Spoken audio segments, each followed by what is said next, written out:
it takes a genius to overview that the internet's affected everybody. With COVID and obviously our last few months and years, I don't think anyone could have predicted how our world would have changed. And obviously everyone has sought the internet as the savior for a lot of restricted business practices. And obviously print isn't an exception here, nor is publishing. So we've seen some unprecedented changes. Yeah, hopefully we can give you a bit of an introduction to maybe some different thinking if you haven't considered things moving forward from within the world of publishing. So again, without stating the obvious too much, it's difficult not to with the internet.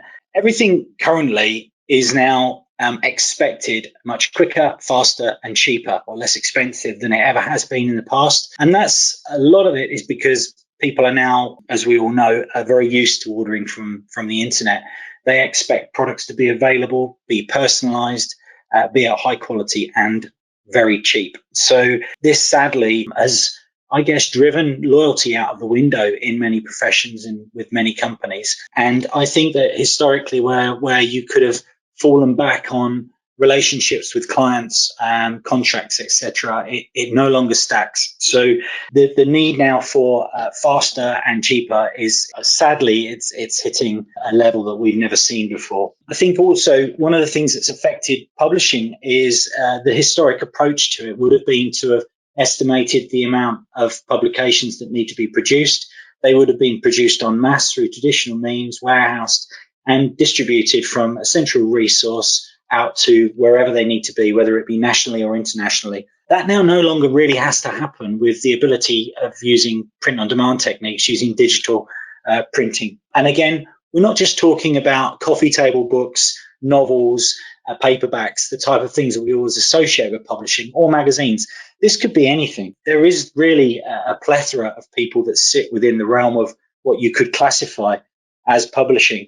But I guess instead of having that centralized stock and the risk, or pretty much the foregone conclusion of unsold copies, you can now produce only what you need for the initial launch or the initial release or the initial demand that a client has, and then just supply print on demand. And that could be based upon a marketing plan that wants to roll out over a geography, over a period of time. It might be you're testing the market. It may be that you've got an untried publication or an untried author or authoress that you're not sure whether it's going to be accepted, like a Harry Potter novel or not. So realistically now, we're now in a time where you can get away with only printing what's needed, which obviously avoids all of the warehousing costs and all the waste and various other things that are attached to that.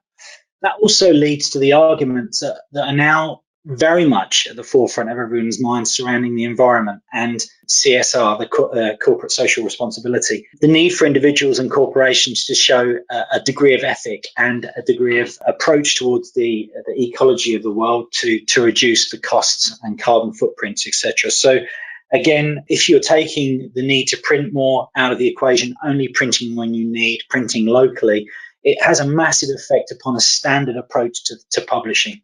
So again, it's another area. And I think, again, this is happening in every industry, and print is not, again, outside of that.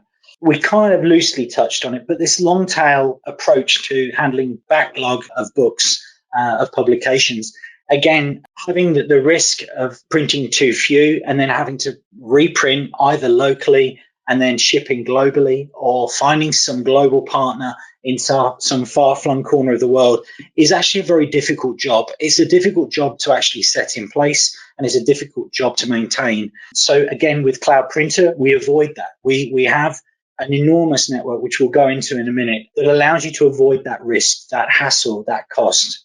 I guess fall back into the realms of, again, without wanting to labor it, use print on demand, print locally. So you're in a position where you can print what you need, you print when you need it, and you print where you need it. And in doing that, you are back into the power of one. If one book needs to be produced in Central America, it can be produced and shipped to Bolivia. If that needs to be in China, it can be printed in China and shipped to the end users.